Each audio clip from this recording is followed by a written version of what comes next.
নমস্কার, welcome to my channel. সোমাস অ্যারোমাবিঞ্জের পক্ষ থেকে আমি সোমা বলছি। আজ আমি আপনাদের সাথে দারুণ সুস্বাদু সম্পূর্ণ নিরামিষ একটা রেসিপি শেয়ার করছি। আজকে বানাচ্ছি মটর ডালের বড়া দিয়ে আলু পটলের ডালনা। এটা রুটি ভাত দুটোর সাথেই সার্ভ করতে পারবেন। আশা করব আপনাদের খুবই ভালো লাগবে। আর নিরামিষের দিনে খুব কম উপকরণ দিয়ে খুব সহজেই তৈরি করে নিতে পারবেন এই রেসিপিটা। তাহলে আসুন রেসিপিটা শুরু করা যাক। এখানে 1 কাপ মটর ডাল 5-6 ঘন্টা জলে ভিজিয়ে রেখেছিলাম। দেখুন আমি ভেঙে দেখিয়ে দিচ্ছি, ডালটা কিন্তু সুন্দর ভিজে গেছে। এবার একটা মিক্সার গ্রাইন্ডারের বাটিতে ভিজিয়ে রাখা মটর ডালটা নিয়ে নিচ্ছি। এখানে আমি মটর ডাল দিয়ে বানাচ্ছি, চাইলে আপনারা ছোলার ডাল দিয়েও বানাতে পারেন।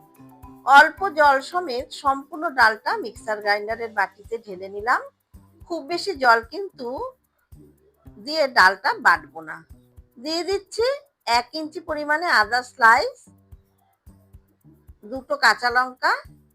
এবারে ডালটা খুব মিহি করে বেটে নিলাম। তারপর বেটে নেওয়া ডালটা একটা বাটিতে ঢেলে নিচ্ছি। এখন এর মধ্যে দিয়ে দিচ্ছি হাফ টিস্পুন লবণ, সামান্য একটু হলুদের গুঁড়ো আর হাফ টিস্পুন কালো জিরে। এবারে হাত দিয়ে খুব ভালো করে ডালটা ফেটিয়ে নেব। ডাল যত ভালো ফেটানো হবে বড়া তত সফট হবে, তাতে বড়ার মধ্যে ঝোলটা খুব ভালো মতো ঢুকে যাবে আর বড়াগুলো খেতে ভীষণই ভালো লাগবে। ডাল ভালো মতো ফেটানো হয়ে গেছে। অন্যদিকে গ্যাসে আমি কড়াই বসিয়ে পরিমাণ মতো সর্ষের তেল আগে থেকে গরম করে রেখেছি। এবারে এই তেলে বড়াগুলো একটা একটা করে ছেড়ে দেব। বড়াগুলো আমি মিডিয়াম সাইজের বানাচ্ছি। সমস্ত বড়াগুলো তেলের মধ্যে ছেড়ে দিলাম। এবারে 2-3 মিনিট অপেক্ষা করব। সঙ্গে সঙ্গে কিন্তু উল্টাতে যাবেন না, এতে বড়াগুলো ভেঙে যাবে। 2-3 মিনিট পর বড়াগুলো একটু শক্ত হয়ে গেছে, এক পিঠ ভাজাও হয়ে গেছে। এবারে সব বড়াগুলো উল্টে দেব। অপর পিঠটা ভালো মতো ভেজে নেব।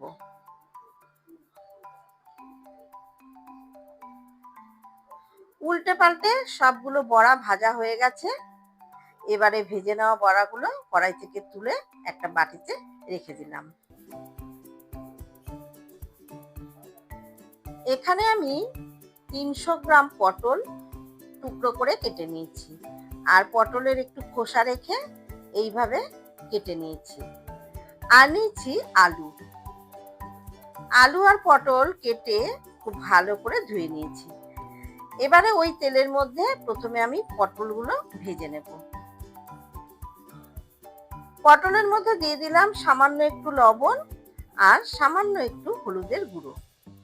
এবারে লবণ আর হলুদ দিয়ে পটলের টুকরোগুলো মিডিয়াম ফ্লেমে হালকা লাল করে ভেজে নেব।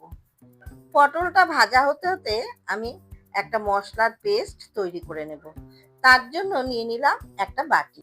এবারে এর মধ্যে নিয়ে নিচ্ছি হাফ চা চামচ লাল লঙ্কার গুঁড়ো, হাফ চা চামচ হলুদের গুঁড়ো, হাফ চা চামচ ধনের গুঁড়ো, হাফ চা চামচ জিরের গুঁড়ো, হাফ চা চামচ কাশ্মীরি লঙ্কার গুঁড়ো আর হাফ চা চামচ আদা বাটা। এবারে অল্প জল দিয়ে সমস্ত মশলা গুলে নিয়ে একটা মশলার পেস্ট তৈরি করে নেব। এইভাবে গুঁড়ো মশলা গুলে নিয়ে তারপরে রান্নার মধ্যে দিলে বাটা মশলার মতো স্বাদ হয়। এবারে এটাকে রেখে দেব। অন্যদিকে পটল হালকা লাল করে ভাজা হয়ে গেছে। এবারে ভেজে নেওয়া পটল কড়াই থেকে তুলে একটা বাটিতে রেখে দিলাম। তারপর ওই তেলের মধ্যে দিয়ে দিলাম একটা শুকনো লঙ্কা, একটা তেজপাতা আর হাফ চা চামচ সাদা জিরে ফোড়ন। লো ফ্লেমে সমস্ত ফোড়নগুলো একটু ভেজে নিয়ে এর মধ্যে কেটে রাখা আলুর টুকরোগুলো দিয়ে দিলাম। একটু নাড়াচাড়া করে দিয়ে দিলাম সামান্য একটু লবণ। লবণ দিয়ে নাড়াচাড়া করে আলু হালকা করে ভেজে নিয়েছি। এবারে দিয়ে দিলাম হাফ চা চামচ কাঁচা লঙ্কা বাটা আর একটা টমেটো পেস্ট। এবারে টমেটো আর কাঁচা লঙ্কা আলুর সাথে একটু ভেজে নেব, তাতে টমেটো আর কাঁচা লঙ্কার কাঁচা গন্ধটা চলে যাবে।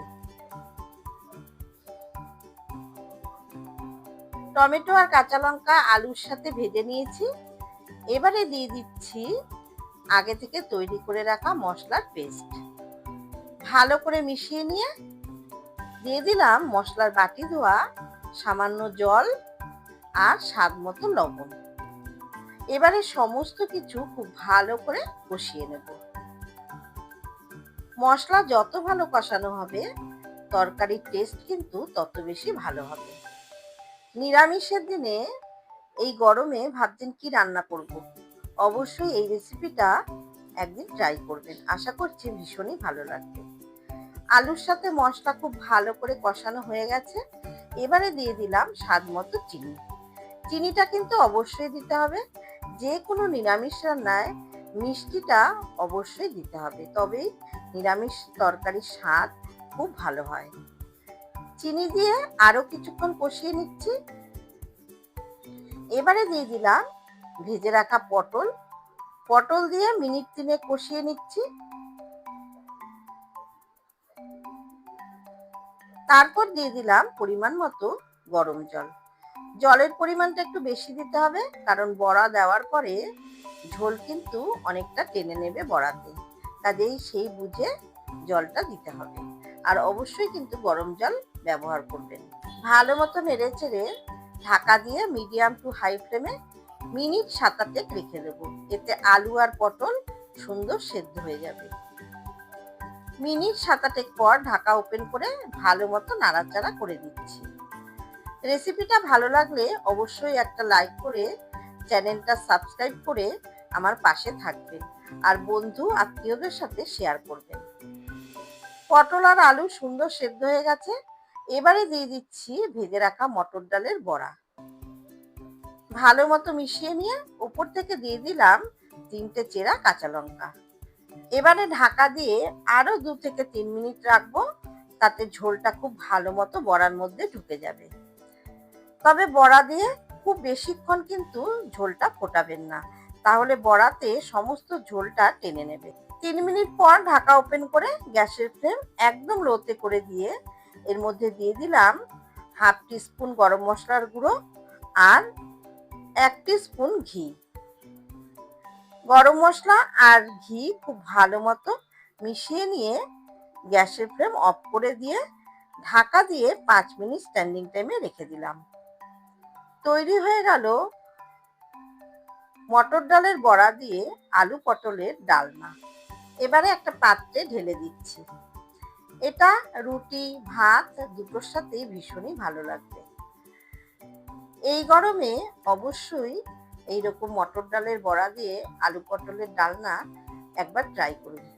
আশা করছি ভীষণই ভালো লাগবে।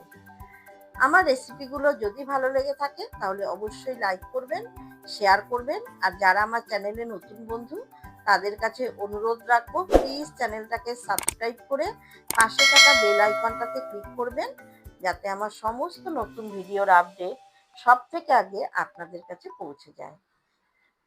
ফিরে আসবো আবারও কোনো নতুন রেসিপি নিয়ে। ধন্যবাদ।